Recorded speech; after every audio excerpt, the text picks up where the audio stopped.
Caio, né, sou colega do Fiel, estive junto com ele na fundação do cursinho aqui, né? Mas como ele disse, eu estive na coordenação, o professor William trabalhou ali comigo na coordenação, e aí quando você assume a coordenação, você não pode exercer outras atividades, até porque você tem um adicional, né? E aí eu me ausentei por 1 ano e meio, mas agora voltei, né, gente? Eu não sou daqui, sou do Paraná, né? E quando o professor falou, Caio, você vai voltar para o trabalho agora? Eu falei, claro, com certeza. Ele precisa que você dê aula de História do Mato Grosso. Aí eu fiz assim, ih, ferrou. Por quê? Porque eu não tive aula de História do Mato Grosso na minha faculdade, que eu fiz no Paraná. Se eu tivesse me formado aqui, eu teria. Mas aí eu fui atrás de aprender para poder, né, apresentar uma boa aula para vocês, né, gente? Eu fiz doutorado aqui na UFMT. Então, depois que eu passei no concurso, eu iniciei o doutorado, já concluí, né? Então, assim, a minha trajetória, eu estudei lá no Paraná, na Universidade Estadual de Maringá, me formei em História, fiz meu mestrado lá, depois eu comecei a fazer os concursos para professor de História, prestei concurso no estado do Espírito Santo, eu queria, todo mundo falou, nossa, você vai tão longe para ser professor, eu falei, eu vou, eu quero ser professor, eu estudei para isso, eu vou aonde que tiver que ir. Então, dei tchau lá para os velhos, saí do Paraná e fui para o Espírito Santo. Modesta parte, passei em primeiro lugar no concurso do Espírito Santo. Fiquei 2 anos lá morando na beira da praia. Olha, gente, vim para Cuiabá.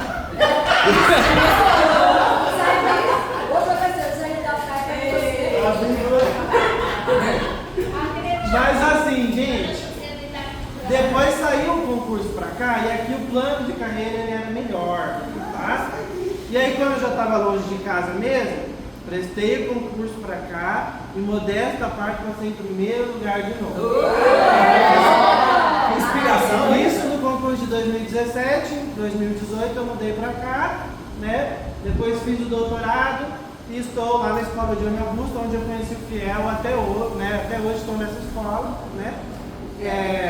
Não sou, gente, mais inteligente do que ninguém, não sou um gênio, não sou melhor do que ninguém, né? Exatamente. Passou em primeiro chutando. Esse é o papel do professor, ser estudioso. Ser estudioso. Eu falo assim, a gente nunca pode se comparar com a outra pessoa. Por quê? Quando você estuda história, você entende que cada pessoa parte de uma condição diferente. Parte de um lugar na corrida diferente. Uns começam na frente, outros começam atrás. Então, para algumas pessoas chegar até um ponto, elas têm que correr muito mais.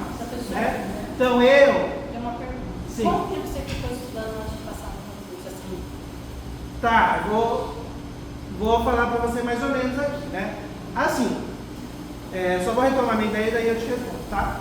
Então, cada um parte de um lugar. E eu tive a oportunidade, que muitos não tiveram, de estudar primeiro, para depois começar a trabalhar. Tem muita diferença. Só que eu soube aproveitar aquilo, né? Então eu fiz ali a minha faculdade sem precisar trabalhar, fui uma pessoa dedicada na faculdade, então já terminei ali sabendo muita coisa, né? E depois eu continuei tendo constância, né? Então a principal regra é a constância. Você, dentro do seu tempo, uns vão ter menos, outros vão ter mais. Uns vão trabalhar o dia inteiro, vão chegar cansados. Mas se você fizer um pouquinho todo dia, pode ser 10 minutos, pode ser 20 minutos, pode ser meia hora, isso vai fazer a diferença. Não espere sair o edital do concurso. Você já sabe onde você quer chegar, você quer ser professor concursado. Então, você já tem que começar a estudar. É o que vocês estão fazendo aqui, então parabéns para vocês. Tá? E aí, quais que são assim, as minhas estratégias? Não quer dizer que vocês vão repetir ela exatamente igual. Mas, para mim, deu certo, você vai adaptar a sua realidade, né? Então, todo dia eu estudava um pouquinho de teoria e fazia um resuminho. Fazia um resuminho igual esse aqui, depois eu vou compartilhar com vocês. Faz lá o tópico desse resumo. Depois de estudar um pouquinho da teoria, você vai resolver questões. Isso é muito importante. Se você já sabe a banca, você vai resolver a questão daquela banca. Tá? Porque aí você vai se familiarizando com a banca, com o que ela cobra mais, com o que ela cobra menos, Tá? E toda vez você vai fazer um simulado com você mesmo. Vai pegar 10 questões daquele tema e vai responder. As que você acertou, quer dizer que você está entendendo o assunto. Aquelas que você errou, você vai tentar entender por que você errou, qual a informação que faltou para você acertar, vai voltar no seu resuminho e vai colocar aquela nova informação lá. Foi assim que eu estudei. Então todo dia eu estudava um pouquinho. Tem gente que vai gostar mais de ler, tem gente que vai assistir videoaula no YouTube. Eu assistia videoaula no YouTube. O professor ia falando, eu ia resumindo no computador. Depois ia resolver questão. Errei, entendia porque que eu errei, voltava no meu resuminho e colocava ele lá. Assim funcionou muito bem para mim, tá? Outra coisa, quando sair o edital, é você analisar o peso de cada matéria. Porque é muita matéria, gente, mas nem todas têm o mesmo peso. Então você tem que saber administrar o seu tempo até lá.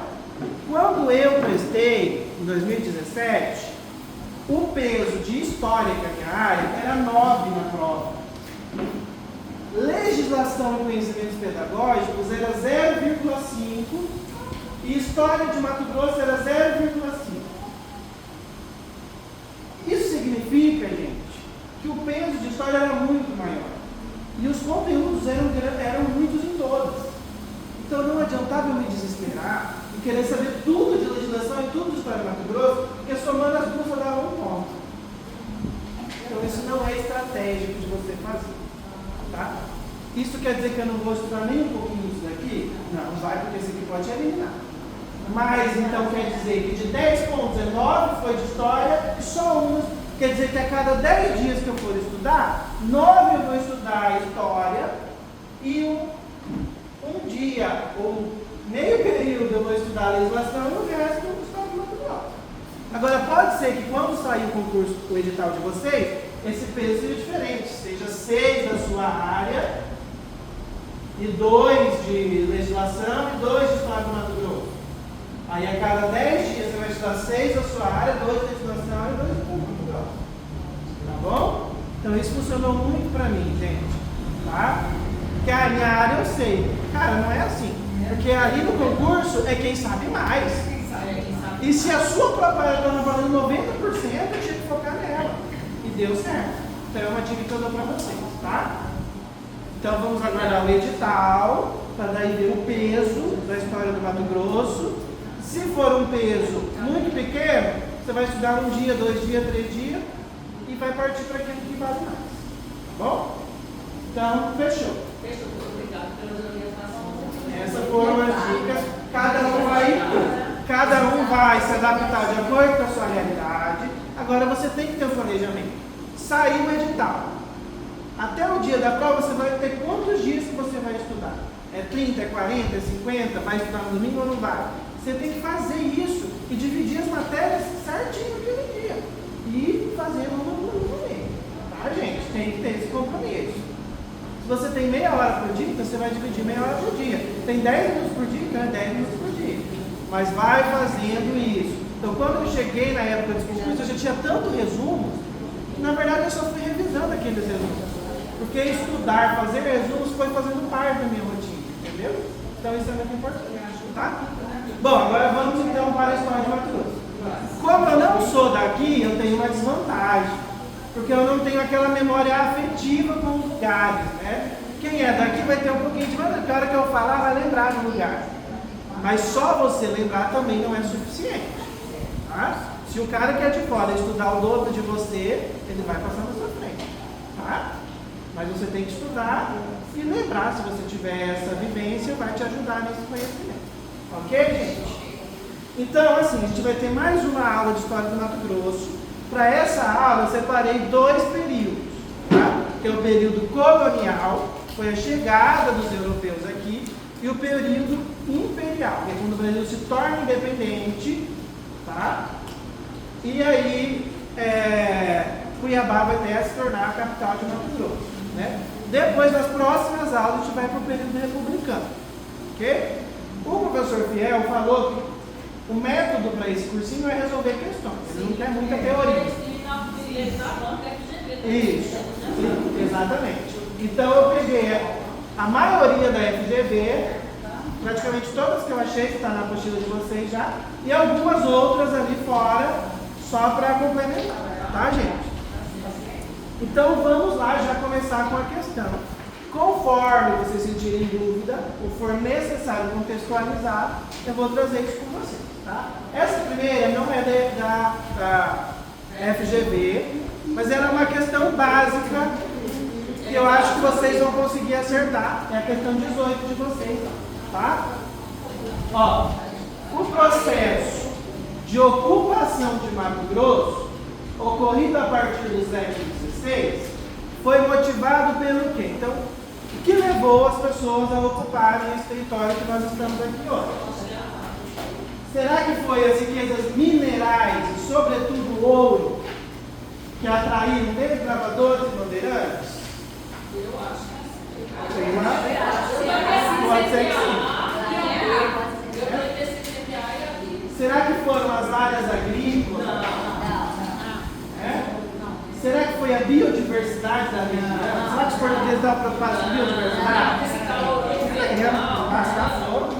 Pegando fogo. Será que foi os excelentes rios navegáveis que facilitavam a travessia de São Paulo para cá?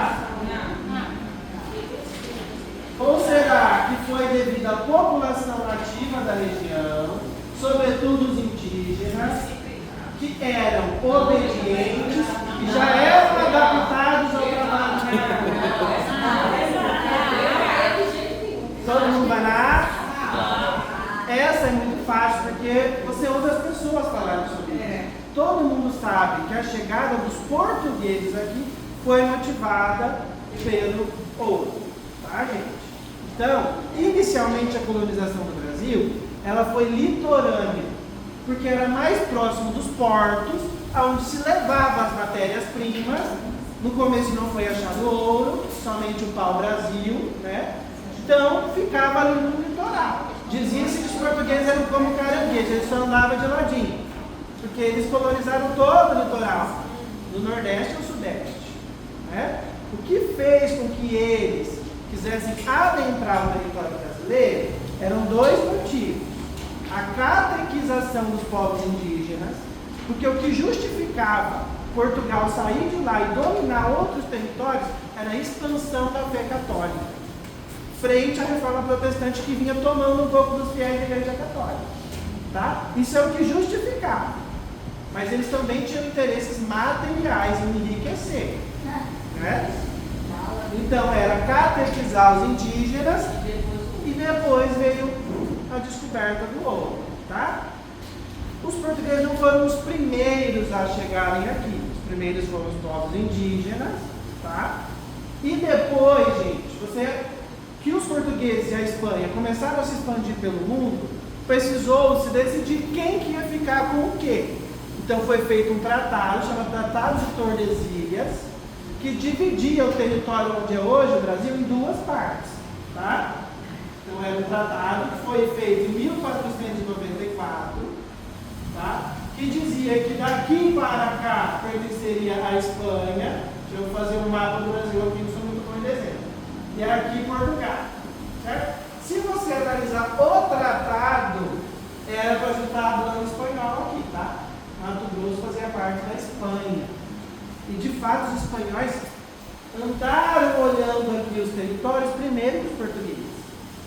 Só que como eles não acharam nenhuma riqueza, eles não fizeram uma colonização muito efetiva.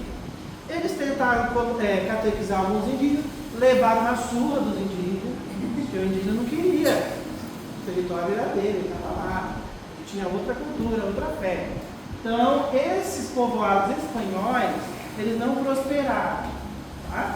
E aí, quando os portugueses que saíam de São Paulo em busca de ouro, que eram os bandeirantes, encontraram o ouro, eles começaram a desrespeitar o Tratado de Tordesilhas e a ocupar esse território. Tá? Por que eu comecei com essa questão? Porque é uma questão tranquila.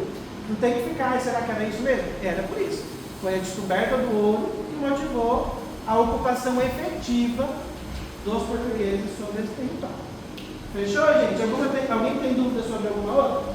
Aqui fala que os indígenas eram obedientes e adaptáveis, não. Essa ideia de que o indígena e o africano é adaptado ao trabalho, isso é uma ideia até racista, tá, gente? Ninguém se adapta ao trabalho escravo. Isso aí é uma desculpa que eles davam para escravizar as pessoas. Mas não existe isso, tá, gente? Tem que tomar cuidado com esse argumento. Show? Essa dá para acertar, né, gente? Ainda bem que você começou com uma fase. Aqui, gente, ó, na D, ele fala da navegação. De fato, os bandeirantes vinham de São Paulo. Porque naquela época, o centro econômico do Brasil, nos primeiros séculos da colonização, era o Nordeste. A riqueza estava lá, nos engenhos de açúcar. Certo? Só que então a região Sudeste ela era menos desenvolvida. E para tentar sobreviver, já que o açúcar não era tão produtivo quanto era no Nordeste, essa região de São Paulo, que era menos desenvolvida, eles precisavam fazer o bandeirantismo, tá? Que era o quê? Buscar indígenas para escravizar e vender como escravo ou buscar o ouro, tá bom? Então era mais ou menos essa dinâmica, tá?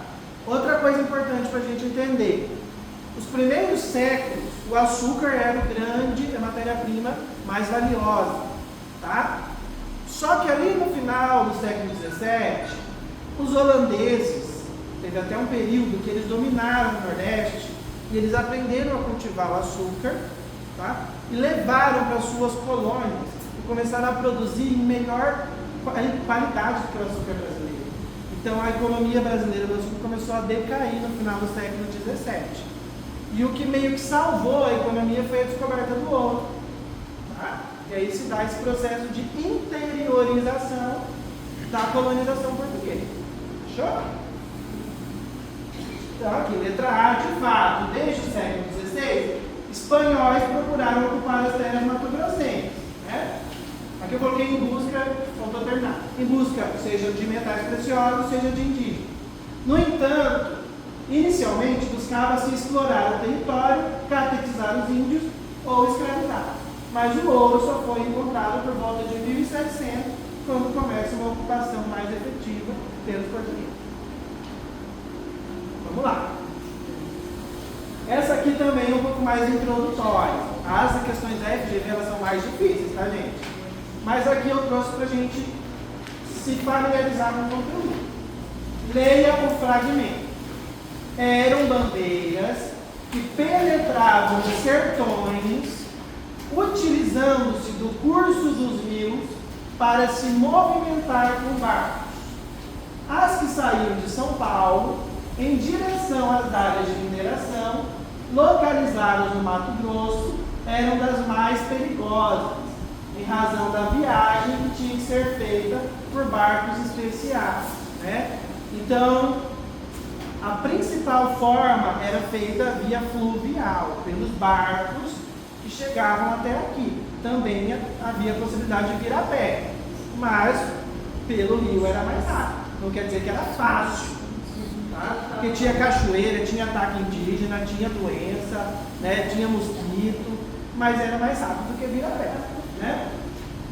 Esse tipo de viagem que está falando aqui por barco, por via fluvial, pode ser chamado de reduções, incursões, monções ou missões.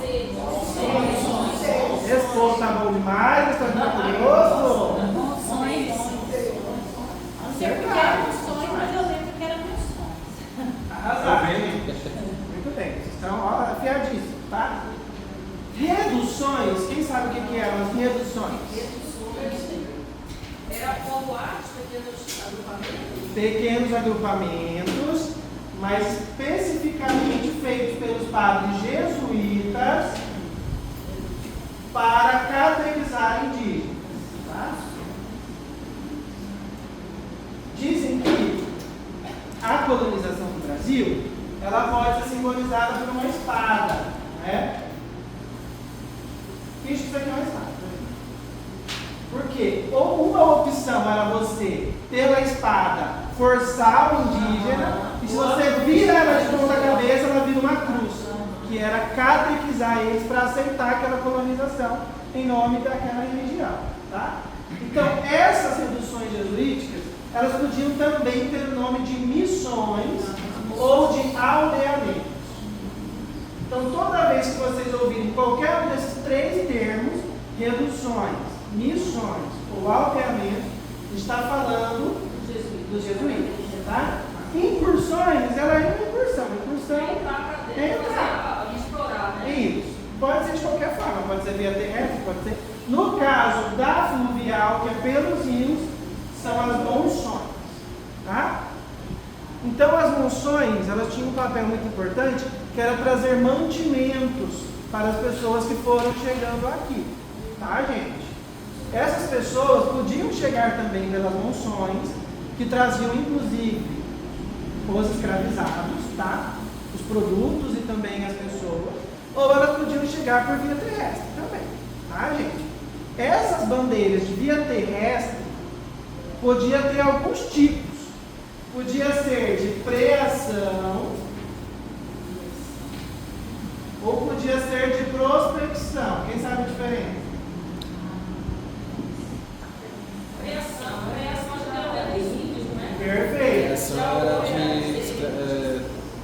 acabava escravizando alguns indígenas, né? Perfeito. E a prospecção estava relacionada a prospectar onde tinha minério ou outras. Perfeito. Se eu sair da câmera, você me avisa, porque às vezes eu não estou. Até o fim do quadro, tranquilo. A preação era aquelas que saíam com o objetivo de capturar povos indígenas. A prospecção que saía com o objetivo de encontrar minérios, tá? E havia uma outra ainda, que era sertanismo de contrato. Quem sabe o que é? Aqui são formas de bandeiras, tá, gente? A gente já viu as monções, que era via fluvial. E o sertanismo de contrato? Um contrato que era feito com a coroa portuguesa quando havia resistência indígena ou africana em um território. Esses bandeirantes eram contratados para dizimar essa população ou para trazê-los como escravizados. Tá, gente? Então, os bandeirantes que para muitos são heróis, dependendo do lado da história, eles são vilões. Para o indígena ele é um vilão, porque ele chegou no seu território, saqueou o território, escravizou, impôs aquela fé, né? Agora, para os portugueses eram heróis, porque eles desbravavam, levavam a cultura portuguesa para todo mundo. Então depende do lado da história que você estiver observando, tá? Ok aqui, gente? Alguma dúvida? Ó, vocês estão afinados até aqui, hein?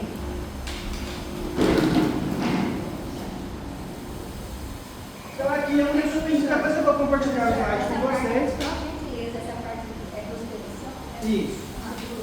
Apresamento é para apresar indígenas, prospecção é para buscar ouro, tá bom? E aí aqui as monções é para fornecer alimentos, produtos e pessoas, tá? E além disso você tem o sertanismo de contrato, que é o combate aos indígenas e quilombolas.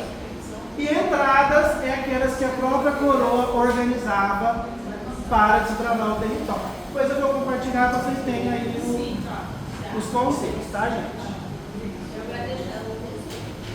Sim. Depois eu compartilho um que é no Word para vocês, tá? E aí vocês podem usar esse modelo para outros conteúdos. Vocês vão adaptar, né? É a questão 24 de vocês. Deixa eu ver uma vez.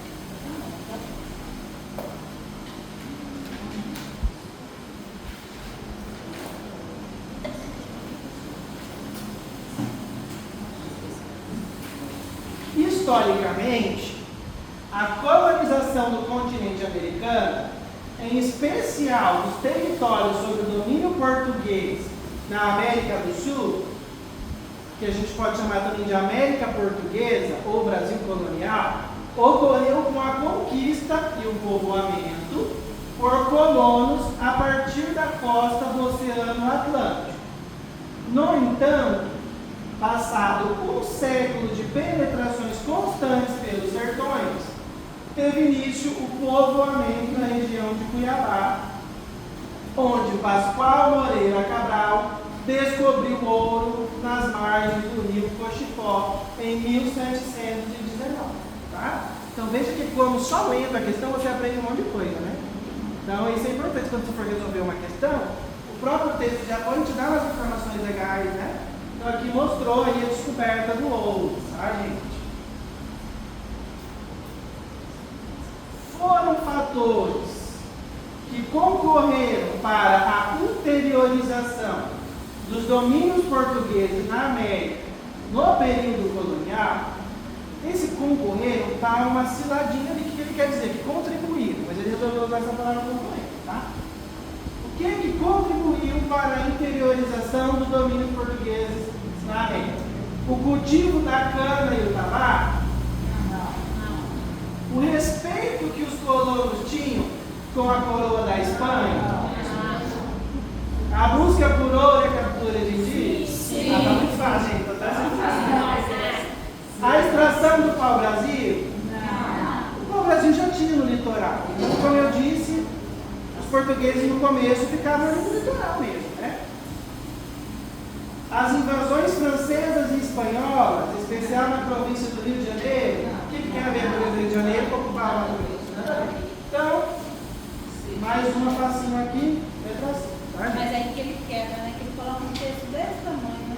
Só para enrolar, né? Só para cansar a mente da gente, né? Ah, você professora? Se você tiver confiança, nada impede de você começar a questão pela pergunta. E às vezes, só a pergunta você vai nas alternativas e consegue resolver. É uma estratégia de cada um. Eu faço assim. Vou direto na pergunta. Depois, se precisar ir para o texto, eu já sei até o que eu estou procurando no texto. Eu também faço assim. É uma estratégia. Tá? E alguns casos específicos você não precisa nem ir para o texto. Mas pega um pedido, tá perguntando sempre. É. Que nem vou explicar muito porque já está batido, vocês já entenderam, tá? Olha essa palavra, interiorização cai bastante, né? O processo de interiorização da colonização da América Portuguesa para a região hoje ocupada por Mato Grosso foi marcado pelo, mais ou menos no mesmo assunto, essa está um pouquinho mais difícil, tá? Mas ainda não muito, é uma questão média. Aliança entre missionários jesuítas e bandeirantes para o aprisionamento e escravização dos povos indígenas. Será que os bandeirantes eles se aliaram aos jesuítas? Não. Falta de resistência dos povos indígenas? Será que os indígenas aceitaram? Falou, pode entrar, pega que é teu. Intensificação do uso de mão de obra escravizada africana após a descoberta do ouro na região onde se localiza. Será que na história de Mato Grosso, com a descoberta do ouro, aumentou a mão de obra africana? Parece que faz sentido, mas vamos ler as outras para ter certeza. Né? Facilidade do transporte de mercadorias e pessoas pelas trilhas abertas. Será que era fácil chegar aqui naquela época, 1719? Se hoje é difícil, né? Hoje, para eu vir do Paraná para cá, tem que passar por São Paulo, né? Quando eu for de avião, né? Para depois vir para cá.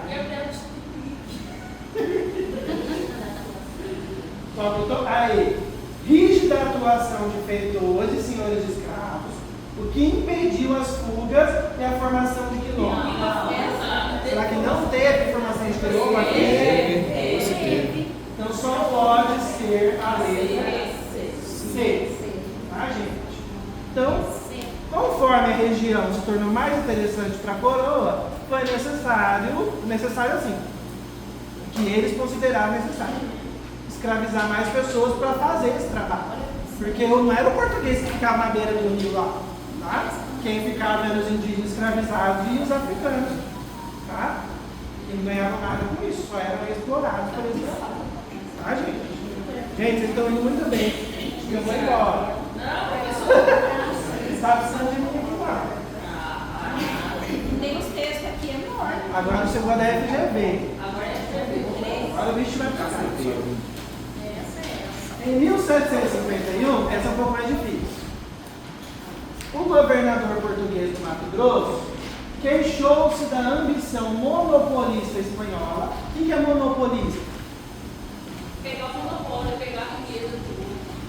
Tem a ver com isso. Centralizar. Isso, é exclusivista, centralizar. É monopólio meu. Quem que tem o monopólio da exploração de petróleo no Brasil? Todo mundo pode sair cavando porque a Petrobras é um monopólio. Tá? Então, o governador estava se queixando do monopólio espanhol, a conversão dos indígenas. Só os espanhóis estavam querendo catequizar os indígenas, não estavam deixando os portugueses. Perguntava que lei divina ou positiva aqui, gente, não é positiva, significa do direito legal. Qual lei de Deus ou dos homens, que a gente pode interpretar? Que direito ou bula papal, porque o Papa era naquela época o cara, né? Ele que mandava, gente, não mexia com o Papa. Hoje em dia eu xingo o Papa no Facebook, né? Naquela época não tinha isso, ele estava errado. Ditava que os índios que viviam naquelas partes fossem propriedades da Espanha. Admitia o sentido da pretensão se os portugueses fossem heréticos. O que ele está dizendo? Se os portugueses fossem heréticos, se eles não fossem cristãos, até que fazia sentido o monopólio da Espanha. Mas os portugueses também eram católicos, então por que eles não poderiam catequizar? Quando não eram heréticos, eles eram cristãos, e dado que procuravam converter os índios, por que não deveriam ser autorizados a fazer? Se a Espanha podia conquistar os índios para Deus, Portugal também podia. Então o que ele está falando, né, gente? Ele está querendo justificar a catequização feita pelos portugueses, né? Em territórios que nós vimos pelo Tratado de Lisboa, que é da Espanha. Né?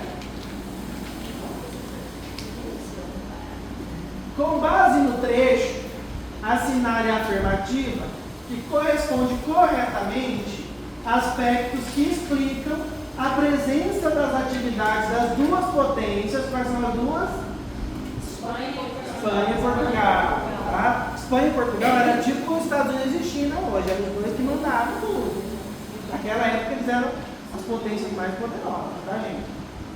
Então, o que corresponde corretamente à presença dessas duas potências? A conversão dos indígenas estava vinculada aos interesses da vassalagem. O que é vassalagem? O que é um vassalo? Se eu falar assim, você é isso, é a submissão, é o serviço da pessoa. Então quer dizer que a conversão dos indígenas estava vinculada aos interesses da vassalagem, ou seja, de ter mais serviçais, de ter mais, né, vassalos, a expansão territorial. Portanto, evangelizá-los significava integrá-los ao status de súditos da monarquia. Será que ao catequizar o indígena, você expandia o poder da monarquia? Não. Vamos deixar ela aqui, vamos ver as outras. A inexistência, não existia um acordo formal para a demarcação da região. Permitia livre entrada e acesso das potências europeias para a evangelização dos indígenas. Será que existia um acordo ou não? Sim. O Tratado de Tordesilhas que dividia, ele é um acordo.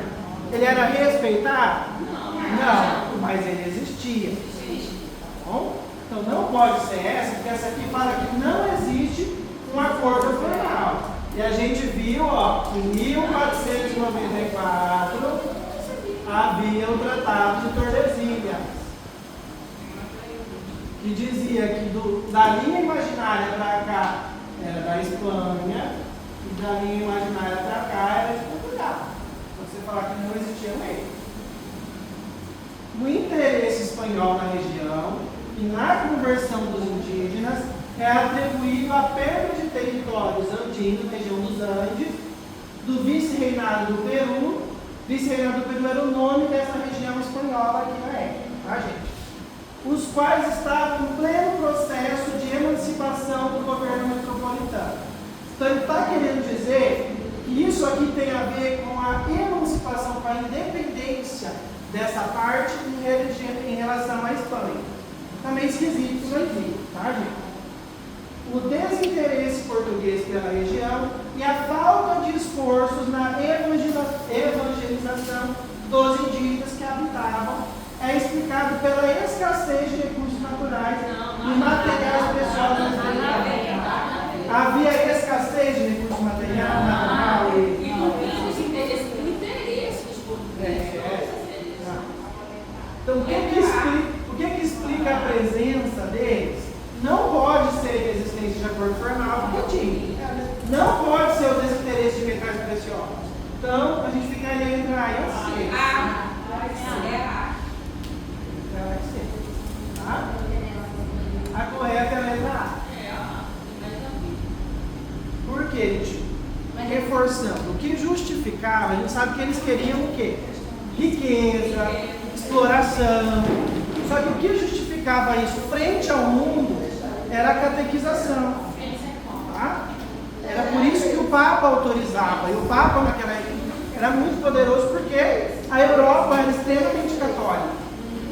Então, quanto mais você expandisse os territórios, mais conversão de indígenas ao catolicismo e, por consequência, mais vassalos para Portugal.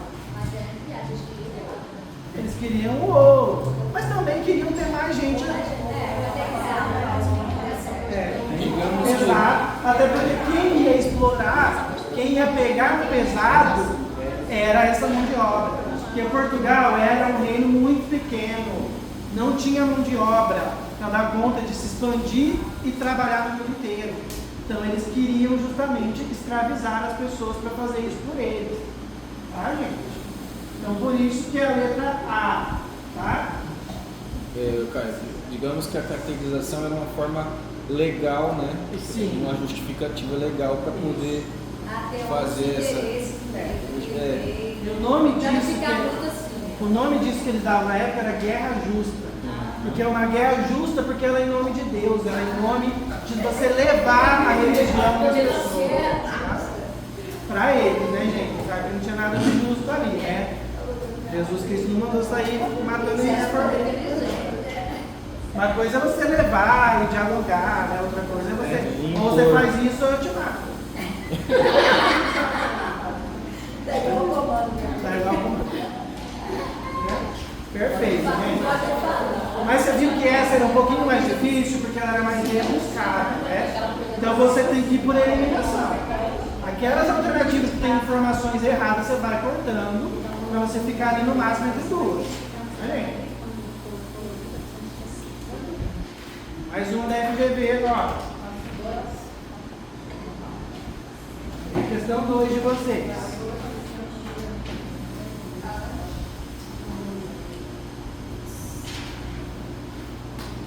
A capitania de Mato Grosso é uma das mais importantes de todo o Brasil.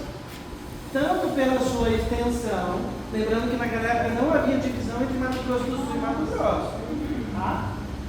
Era tudo Mato Grosso. E pelas sabidas, mas ainda intactas riquezas, que guardam os seus... Sabidas ele quer dizer o quê? Vamos tentar compreender aqui.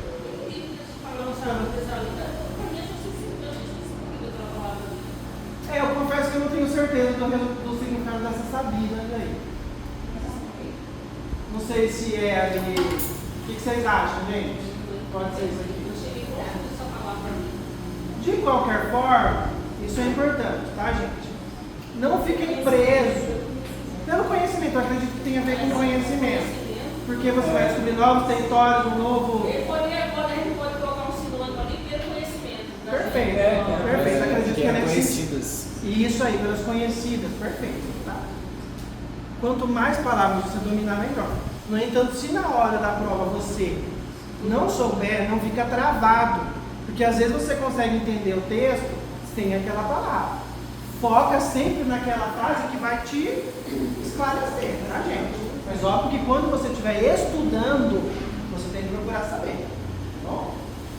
Mas ainda intactas riquezas que guardam os seus vastíssimos sertões, como por ser fronteira ao vasto, populoso e rico Peru. Por que ele fala Peru, gente? Porque essa região aqui, ó, Na época era chamado de vice-reinado do Peru.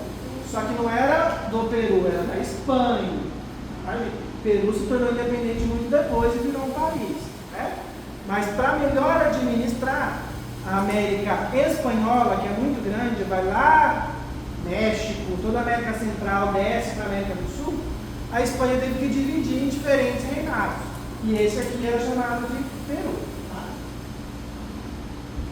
Então ele era importante tanto pelas riquezas, quanto pela fronteira que fazia com as possessões espanholas. Tá? A respeito do contexto da criação da capitania de Mato Grosso e da delimitação de suas fronteiras, assinale a alternativa correta. A fronteira sul com a cidade de Assunção, que estava sob domínio espanhol, desempenhava um papel crucial na proteção do interior do território brasileiro. Não tenho certeza, vou deixar essa ali, para a gente tentar eliminar aquelas que não são, e depois pensar melhor sobre ela. Tá? A fronteira oriente, então, ó, quando a gente olha o mapa, você tem Ocidente e Oriente. Tá? Então, a fronteira oriente aqui de Mato Grosso seria a fronteira para cá. Como a capitania de Goiás, Goiás fica aqui para esse lado? Mais ou menos, né?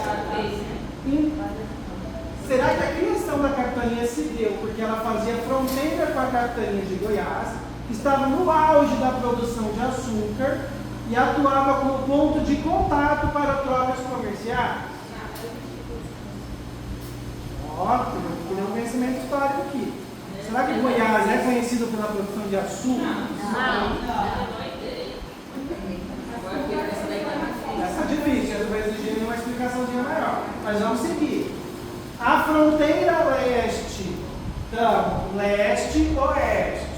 A fronteira leste com São Paulo representou o cumprimento do estabelecido pelo Tratado de Tordesilhas, que concedeu a posse da região centro-oeste aos portugueses. O tratado concedia essa região aqui aos portugueses? Não. Concedia quem? Espanha. Então essa não pode ser, tá? A fronteira norte com a capitania de Rondônia revelava-se estratégica para a exploração e tráfico da borracha e permitia uma conexão vital com os mercadores. Rondônia não fazia nem ideia que iria existir algum dia. E aí, o que vocês acham? Está difícil. CD está eliminada. CD. A extração da borracha ela vem mais tarde na história. Vixe, bem mais tarde. Então exige aí um conhecimento dessa história mais recente. Tá? Nessa época, gente, daqui a pouco eu vou explicar. Vamos deixar vocês aqui. Então não é essa aqui, tá, gente? Não é a D por causa dessa questão do tráfico da borracha. E Rondônia que também. vem mais recente ali. Tá? Capitania de Rondônia também, que não existiu capitania de Rondônia. Exatamente. Outro erro aqui. Rondônia existe como estado, mas naquela época não era.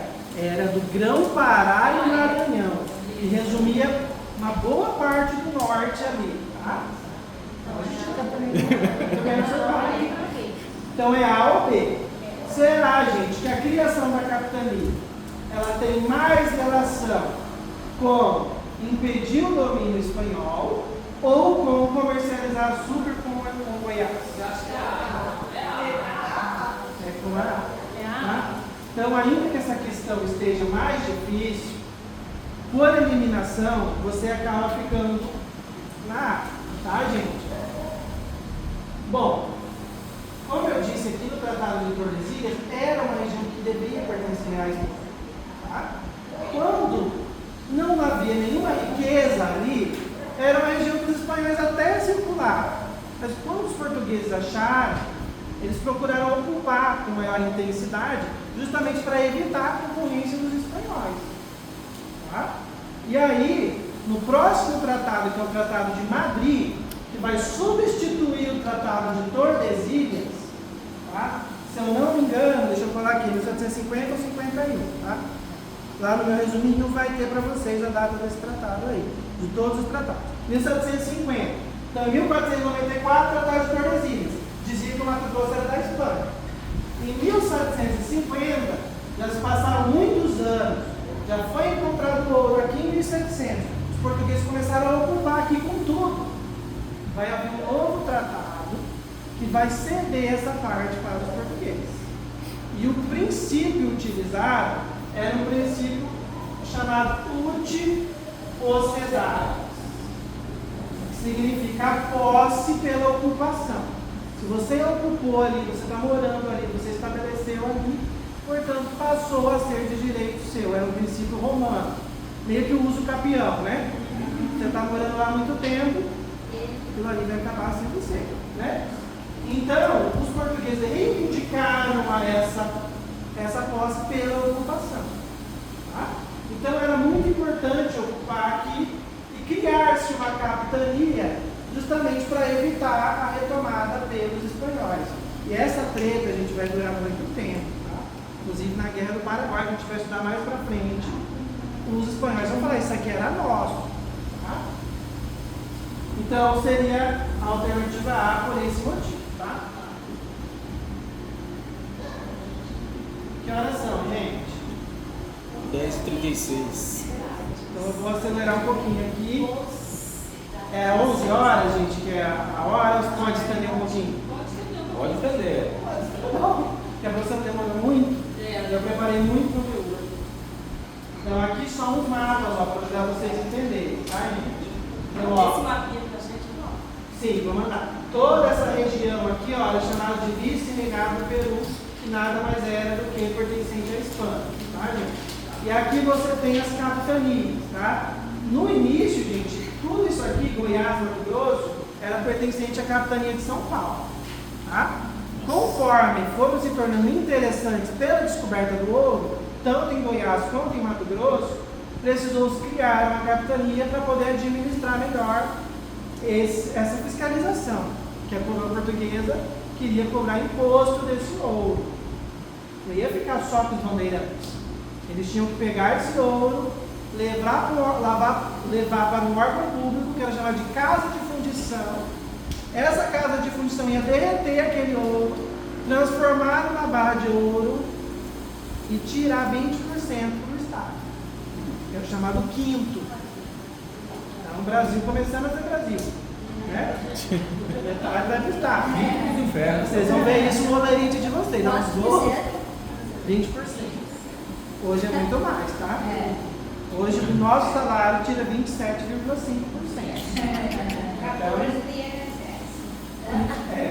Então, para fazer essa fiscalização, se criou a capitania de Mato Grosso.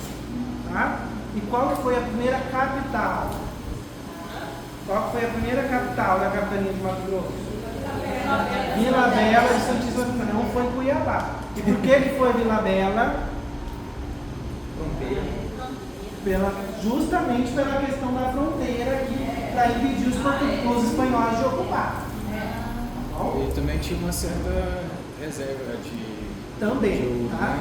Também, tanto é que durante um período teve até um deslocamento da população de Cuiabá para lá. Porque o ouro de Cuiabá era ouro de aluvião, quer dizer que ele estava ali no rio, mas pegou e acabou. Conforme foi acabando, as pessoas foram ocupando outras regiões, né? Inclusive Vila Bela. Vila Bela, Chapada, né? Por aí lá. Então, na verdade, a gente elencou 3 motivos para a ocupação do território: capturar indígena, pegar ouro e consolidar a fronteira. Isso aqui cai bastante, tá? Catequizar os indígenas, buscar ouro e demarcar a fronteira com a Espanha, tá, gente? Cai muito essa questão da fronteira com a Espanha. Sim, tem o Forte de Coimbra, né? Que era justamente para se defender, bombardear, né? Isso aí, era um negócio violento, né? E teve sim muitos conflitos, os espanhóis não aceitaram, tá, gente? Então eles invadiam, havia mortes, havia briga, né? Mas os portugueses foram conseguindo se consolidar. Vamos lá. Aqui já começa a falar dos quilombos.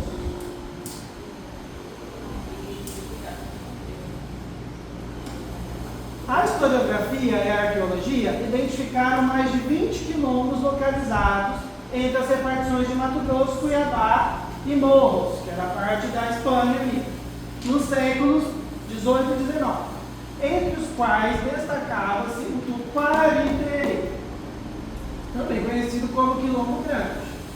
A respeito do Quilombo de Quari-Terê, assinale a afirmativa que descreve corretamente sua organização.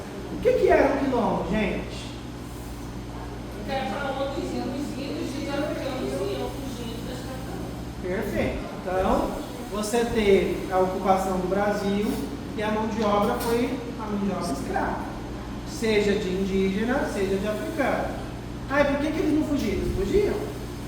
Fugiam e formavam os quilombos. E tentavam resistir a essa escravização. Tá? Então, essa questão quer saber da organização do quilombo de Quari-Terê. Mas se você entender um pouco dos quilombos, você já vai conseguir resolver. Tá? Os quilombolas desenvolviam diversas atividades produtivas. Manufatura de cestaria, que é fazer cestas, tecidos, milho, feijão, favas, mandioca, fumo e algodão. Aqui tá certo?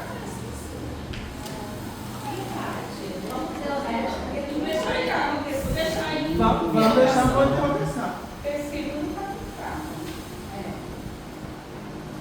Os quilombolas escolheram se enraizar na atual fronteira entre Bolívia e Mato Grosso. Bolívia seria mais ou menos aqui, assim, ó. Isolados do convívio social ameríndio. Quem que é ameríndio? Os indígenas da América, os indígenas. Será que os quilombos se isolaram dos indígenas? E do brasileiro, como medida de segurança em relação às perseguições escravistas. Será que os quilombos eram só de africanos e não se misturaram com indígenas? Não se misturaram. Não só com indígenas, como até mesmo com pessoas brancas pobres. Pessoas brancas pobres que não tinham terra, que passavam às vezes fome, elas buscavam refúgio nos quilombos também. Tá? Então era uma população heterogênea, não era só de africanos. Os quilombolas eram hierarquizados com base em critérios étnicos, conservando as rivalidades e relações de dominação que existiam entre as nações africanas, sobretudo entre os negros da Guiné e os negros do Benguela. Será que dentro do quilombo que predominava era a rivalidade entre as pessoas? Não. Esquisito, né? De fato, os quilombolas eram formados por pessoas de diferentes regiões da África, de diferentes etnias. Agora você pensa, eles estavam num território diferente, sem o seu povo, fugindo da escravização. Será que dava espaço para eles ficarem brigando entre si? Não. Então o quilombo ele é justamente a união dos povos africanos e indígenas, e não a rivalidade. Havia hierarquia? Provavelmente sim. Havia o líder, o mais famoso que não é de Mato Grosso, é o Zumbi dos Palmares. Em Mato Grosso teve uma líder muito famosa, que foi a Teresa de Benguela. E esses eram sim uma hierarquia. Porque você não podia chegar lá também e vou forgar aqui, vou passear lá no território de Portugal. Não. Se você chegasse lá, você estava colocando em risco a vida de toda aquela comunidade. Você tinha que seguir aquelas regras. Se você ameaçasse aquela comunidade, eles iam te eliminar. Né? Imagina, você entra lá, sai, conta para todo mundo, os portugueses não sabiam onde que eram. Então você entrou ali, você tinha que seguir a disciplina, a obediência. Tá? Então, o fato de ser hierarquizado não está errado. O que está errado é dizer que eram as rivalidades que dominavam ali. Se fora. Os quilombolas haviam sido atraídos para o Quari-Terê pela sua fama de invencibilidade, chegando fugidos da capitania do Grão-Pará, que é a região norte, Grão-Pará, São Paulo e Rio de Janeiro. Será que essas pessoas do quilombo de Quaritei, elas vinham do Rio, São Paulo e Grão-Pará? Demorava, para vocês terem uma ideia, de São Paulo a Mato Grosso 5 meses. Eles vinham. Será que não tinha nem quilombo mais perto? Então, não é essa. Porque lá em São Paulo, a gente tinha seus quilombos, né? Podia ser que alguém escolheu que chegou aqui, né? Mas não era o que predominava. Os quilombolas replicaram na América suas estruturas políticas africanas. Por isso, reconheceram como liderança a representante de uma linhagem real de Benguela, a Rainha Teresa. Pode ser. E agora, estamos entre a A e a E. Eu acho que é a E. O que vocês acham? Eu acho que é porque eles eram Ó,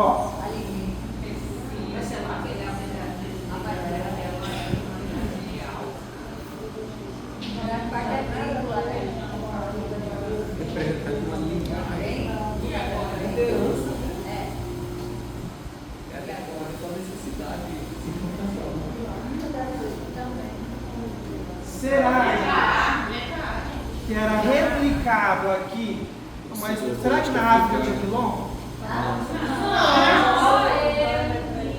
Não tinha. Na África não tinha quilombo, porque não faz sentido. Na África era a terra dos africanos. Então havia assim conflitos entre os povos, mas se caso alguém te pegasse, você voltava para a tua casa, você não ia formar uma outra região. Tá? Então é a letra A. Os quilombos, eles eram formados por uma população heterogênea, de diferentes etnias. Eles precisavam produzir tudo aquilo que fosse suficiente para eles sobreviverem, tá? Inclusive tecidos, armas, né? E talvez pudesse, tá? Mas produziam sim, tá? Isso não significa que eles não fizessem comércio com as cidades, tá? Então, se cair alguma pergunta falando que os quilombolas faziam comércio com cidades vizinhas, é verdade, tá? Porque a população às vezes precisava de alguma coisa de lá, vendia para eles, ou comprava, mesmo que Portugal não deixasse, as pessoas estavam aqui, estavam vivendo e faziam esse comércio, tá bom? Tem essas estruturas políticas. Agora, repetir da África não é verdade. O quilombo, né, assim como várias coisas que surgiram aqui, eles tiveram uma influência da ancestralidade africana, mas são criações da própria história do Brasil, tá? Como as religiões do candomblé, da umbanda, a capoeira, né? Teve inspiração na África, mas foram criações da cultura brasileira. Deixa eu ver quantas questões, porque eu preciso abordar mais um assunto com vocês. Eu acho que vocês estão claros. Tem bastante. Eu vou escolher uma mais estratégica aqui para vocês. Vou escolher essa que tem um lapinho, né? Essa é a 11.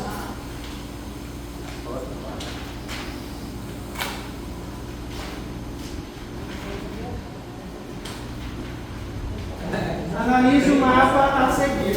O mapa acima ilustra as rotas das monções. O que são monções? As bandeiras via navegação. A linha contínua entre São Paulo e Vila Real de Cuiabá indica um caminho terrestre, ao passo que as linhas pontilhadas indicam as rotas monçoeiras, ou seja, do Rio, percorridas no século XVIII. A respeito do impacto da rede monçoeira no oeste, essa aqui, no final do período colonial, analise as afirmativas a seguir. Então, gente, só para esclarecer para vocês, inicialmente, as monçoeiras predominavam, tá? Que era via fluvial, né? Para trazer mantimentos, né? para a população aqui da região de Mato Grosso. Só que também não era fácil, tá? Também demorava, muitas pessoas morriam no caminho. Se tivesse uma cachoeira, dava um trabalho para você contornar a cachoeira. Os indígenas atacavam. Então foi pensado numa rota alternativa via terrestre. Essa rota existiu. Bom, então havia duas possibilidades. E essa rota aqui, ela passava por Goiás. Mas a pergunta, ela quer saber da Monsoeira, ela quer saber dessa rota do sul. O movimento Monsoeiro, deixa eu voltar para lá para a câmera, foi uma continuação do bandeirismo paulista que nos séculos XVI e XVII percorreram os territórios ocidentais e atravessaram a região onde se formariam os estados de Mato Grosso e Mato Grosso do Sul. Correto, porque a monção era uma forma de bandeirismo, né? O mapa ilustra os itinerários das monções do Sul, estabelecidas em função das descobertas auríferas do rio Cuiabá, no início do século XVIII, a cargo da expedição liderada por Arthur de Sá e Menezes, então governador e capitão-geral do Rio de Janeiro, São Paulo e Minas Gerais. Será que o governador ele era do Rio de Janeiro e de Minas? Sei, né? Então aqui a gente sabe que é verdadeira, a gente está em dúvida. No século XVIII, as monções do Sul permitiram a efetivação do povoamento da região, que hoje corresponde a Mato Grosso. Efetivou, contribuindo para a ampliação territorial da América Portuguesa e exerceram um importante papel no desenvolvimento do mercado interno, ou seja, trazer coisas daqui, né? E no escoamento de ouro. Da verdade. Então, por eliminação, a 1 e a 3 tem que ser verdadeira. Então, se somente a 1 estiver correta, não. Somente a 2? Não. Somente a 1 e 3? Talvez. Somente a 2 e 3? Não, porque a 1 está correta. Ou toda. A gente ficaria entre duas, gente. Ó. Então, mesmo que você esteja na dúvida, você já tem 50% de chance. Tá? Mas a 2 aqui não é verdadeira, porque de fato Mato Grosso pertencia a São Paulo. Tá? Onde foi achado ouro primeiro? Mato Grosso ou Minas? Não, em Minas. Tá? Depois Minas se separou de São Paulo, depois achou em Mato Grosso, se desenvolveu e separou. Portanto, o governador não era ao mesmo tempo de Rio, São Paulo e Minas. Tá? Se fosse só de São Paulo, tinha que ficar na dúvida. Mas São Paulo, Rio e Minas, não. Ok? Que horas são, gente? 10 para as 11. Então, ó, a gente está com o tempo muito apertado. Eu preparei mais 2 conteúdos ainda, só para hoje. Depois vocês retomem a questão, vai ter mais uma aula, tá? Nas dúvidas vocês trazem para a gente discutir. Professor, essa questão eu resolvi, não consegui entender, eu volto com ela na próxima aula. Mas eu vou partir para as questões que abordam novos conteúdos. Eu acho que vocês estão indo muito bem no bandeira antigo, tá, gente? Então é questão ali de você ir por eliminação, não se prenda daquela informaçãozinha que você não sabe. Porque nas outras você sabe, então vai eliminando. Bom? E aí são 2 conteúdos que caem muito. Então por isso que eu vou pegar pelo menos uma questão de cada para a gente resolver. Que já é durante o período imperial. Ou seja, o Brasil passou ali mais de 300 anos sob o domínio de Portugal, mas se tornou independente. Dom Pedro declarou a independência, né, e virou Império do Brasil. Nesse Império do Brasil, que é um novo período da história, tem 2 acontecimentos que caem bastante. A Rusga Cuiabana e a Guerra do Paraguai. Então eu vou sintetizar para vocês o que é mais importante de cada um desses 2 episódios, para vocês acertarem as questões. Tá bom?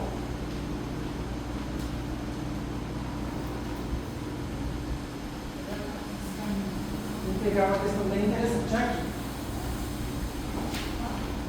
A possibilidade de o Brasil constituir um Estado Nacional autônomo, ou seja, um país independente, desde a década de 1820, lembrando que A independência foi em 1822. Então, desde essa década da independência. Abriu espaços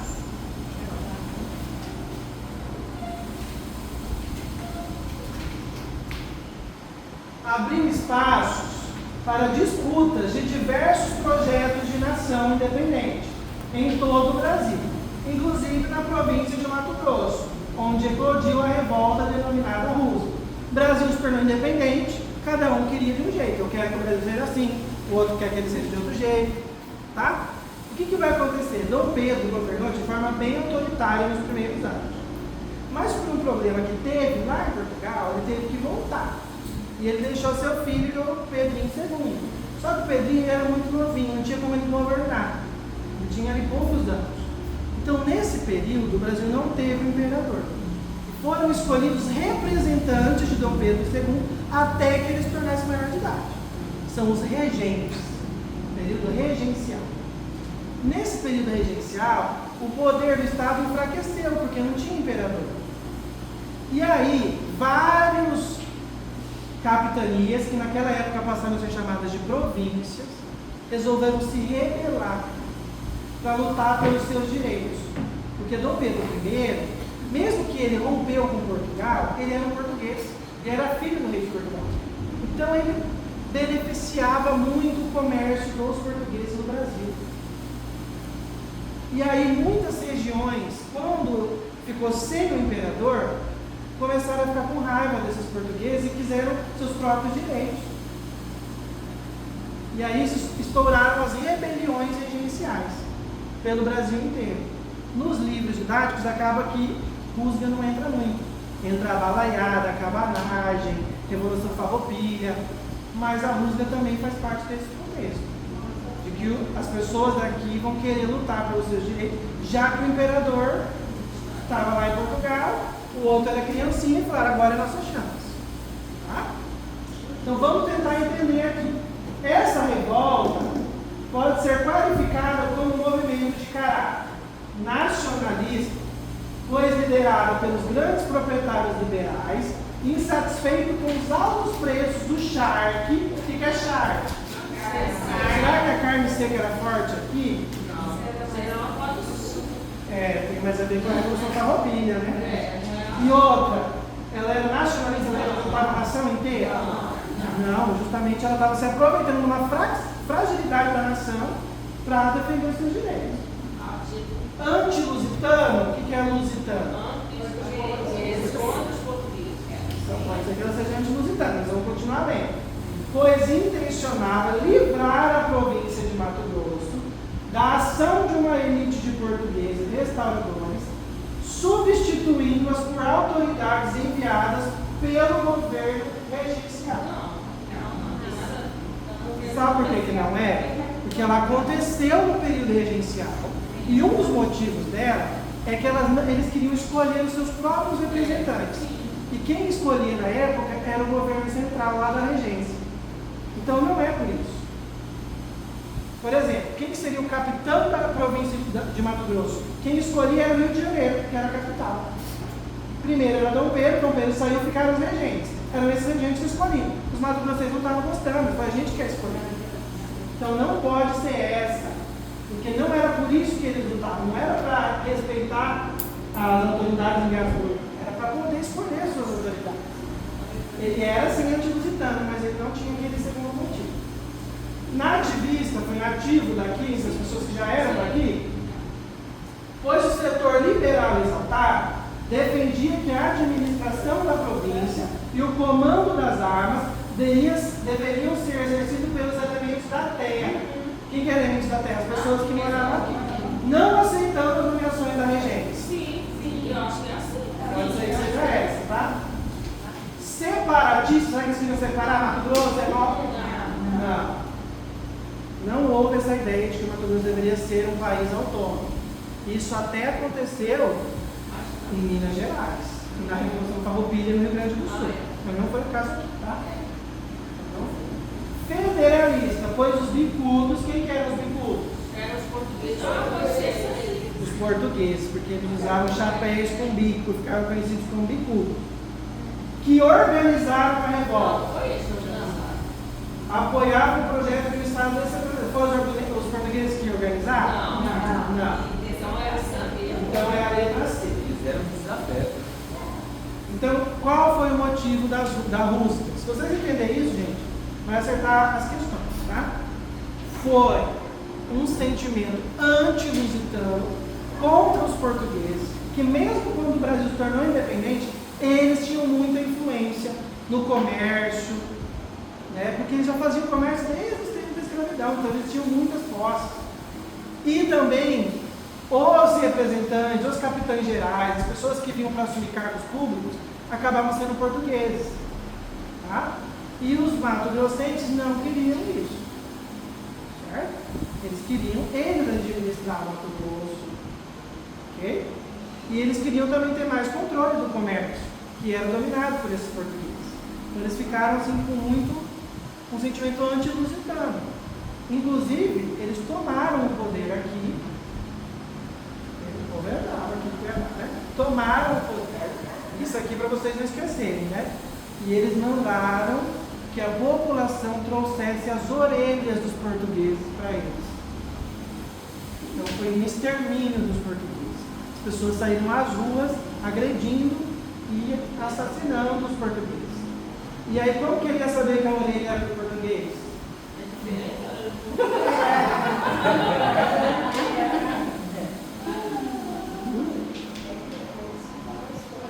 Porque ela era branquinha.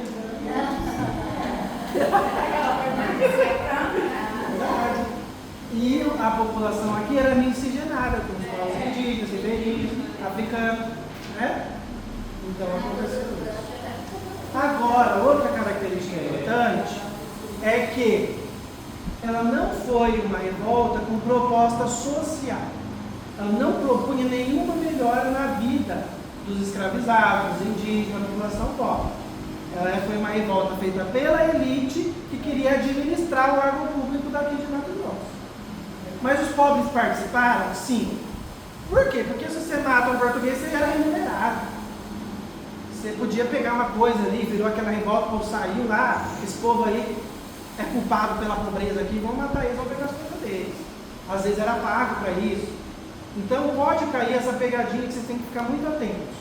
Ela foi uma proposta, uma revolta de caráter elitista, pela autonomia, pela administração da província de Mato Grosso, que teve a participação dos mais pobres, mas não foi feita para eles, com nenhum projeto para eles.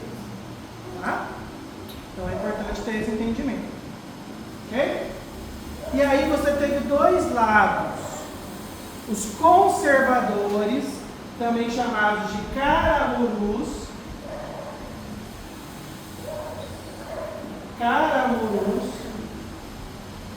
ou também de bicudos, que eram os portugueses que não queriam a revolta, porque já estavam nos cargos públicos, já tinha seu negócio aqui. E do outro lado você tinha os liberais, tá? Que também eram conhecidos como zelosos da independência, que era meio que uma associação deles lá na época.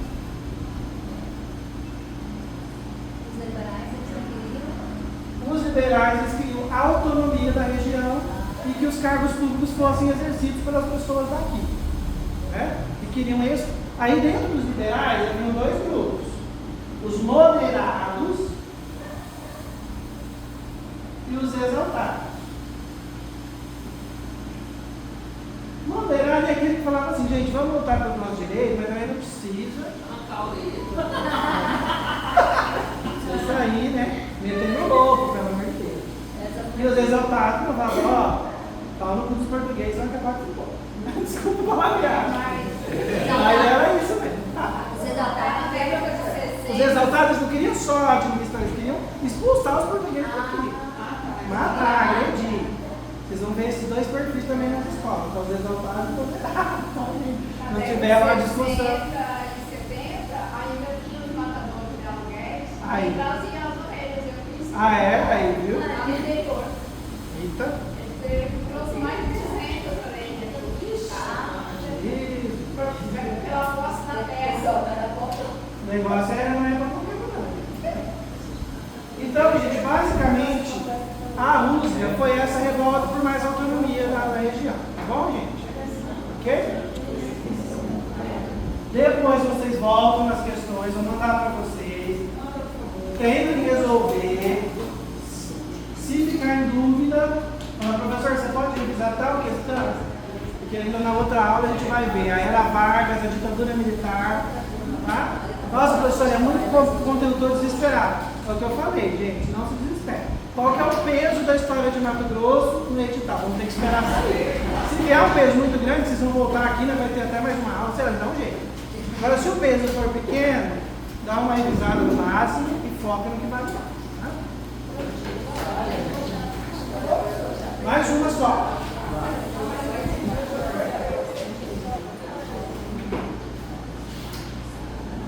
Deixa eu pegar uma questão bem legal. Vou pegar a guerra do Paraguai.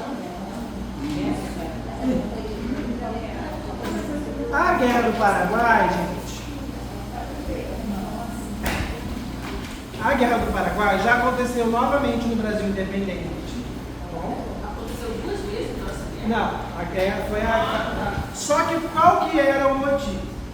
Foi disputa territorial, pela chamada Bacia da Platina, que era um rio que passa pelo Paraguai, né? Passa aqui toda aqui essa parte aqui do interior, né? Faz afluente com rios brasileiros, né? E desboca lá no Oceano Atlântico, perto da região do Rio Grande do Sul. Todo mundo queria se beneficiar desse rio, né? Então foi uma disputa por essa rota que era bom para fazer negócio com a Europa. Tá? O Mato Grosso não foi o centro desse conflito, foi lá no Rio Grande do Sul. Tá bom? Então, você não precisa entender tudo da Guerra do Paraguai. Você tem que entender por que o Mato Grosso entrou no meio. Certo? Por qual motivo o Mato Grosso entrou no meio? Por 2. Primeiro, porque era uma região que não era extremamente fortalecida. Não era extremamente povoada. Então, os paraguaios se aproveitaram para avançar sobre essa região. Tá? Segundo, porque ele ressuscitou os tratados lá do período colonial que diziam que isso nós devia ser espanhol, não português. Então ele ressuscitou isso daí, o Solano Lopes, que era o presidente do Paraguai, dizendo que isso aqui sempre deveria ter pertencido a ele. E se você for ver legalmente, é verdade. Mas pela ocupação, os portugueses predominaram e a gente fala português até. Tá, gente? O Mato Grosso invadiu o Paraguai nessa guerra? Não. Paraguai invadiu o Mato Grosso? Sim. Tá? Invadiu a região que é o atual Corumbá, que hoje faz parte, se não me engano, do Mato Grosso do Sul. Tá? E Coxim. Quem sabe onde é Coxim? Mato Grosso, já, ó. Tá? Essas foram as regiões ocupadas pelo governo paraguaio, tá? Em que os mato-grossenses tiveram que combater e lutar contra eles. Tá? Inclusive, uma pessoa que se destacou na defesa da região foi o Antônio Leverger, que, pelos seus serviços prestados, Dom Pedro concedeu o título de Barão de Melgaço. Tá bom? Então, uma personalidade aí. Tá? Cuiabá chegou a ser invadido? Não, tá? Só as regiões que eu mencionei. É Corumbá, né? Tá? A respeito da guerra entre a Tríplice Aliança, por que guerra entre a Tríplice Aliança? Contra o Paraguai se uniram 3 países: Brasil, Argentina e Uruguai. Tá? Então eles se aliaram numa chamada Tríplice Aliança. E o Paraguai assinaram a alternativa que descreve corretamente o envolvimento de Mato Grosso no conflito. Os antecedentes do conflito são marcados pela assinatura do Tratado da Tríplice Aliança, o qual legitimava a guerra contra o Paraguai e designava Mato Grosso como capital da Bacia Platina, devido à sua extensa ocupação populacional. Não. Mato Grosso não foi a capital da Bacia Platina, como eu disse, não era a região mais importante, ela não era extensamente povoada, né, a região menos povoada do que os outros lugares, portanto não é declarado. No início do conflito, ocorreu a invasão paraguaia a Mato Grosso, que não encontrou dificuldade devido à precária defesa da região. Durante o conflito, a reconquista do território do Mato Grosso pelo Brasil foi facilitada pela acessibilidade à região, tanto por redes viárias quanto por rotas navegáveis. Será que era fácil o acesso a essa região? Não era, tá, gente? A capital era o Rio de Janeiro, demorava meses para chegar até aqui, e isso foi o motivo pelo qual o Solano Lopes invadiu, porque ele sabia que a defesa ia ser fraca. Tá? Então não pode ser. O desfecho do conflito resultou na vitória brasileira, que retomou o território mato-grossense, que apesar de conquistado, jamais foi ocupado pelos paraguaios, devido às ofensivas dos índios e às epidemias do mar. Eles jamais ocuparam é mentira. A gente viu que foi sim ocupado, mas que depois foi retomado. Tá? Então a correta seria a letra D. Que horas são, gente? 11h10. Quero encerrar mais uma aí, cá. E essa era para dizer agora certa? Tá? Houve invasão do Paraguai ao Mato Grosso, que não encontrou dificuldade em ocupá-lo devido à precária defesa do território.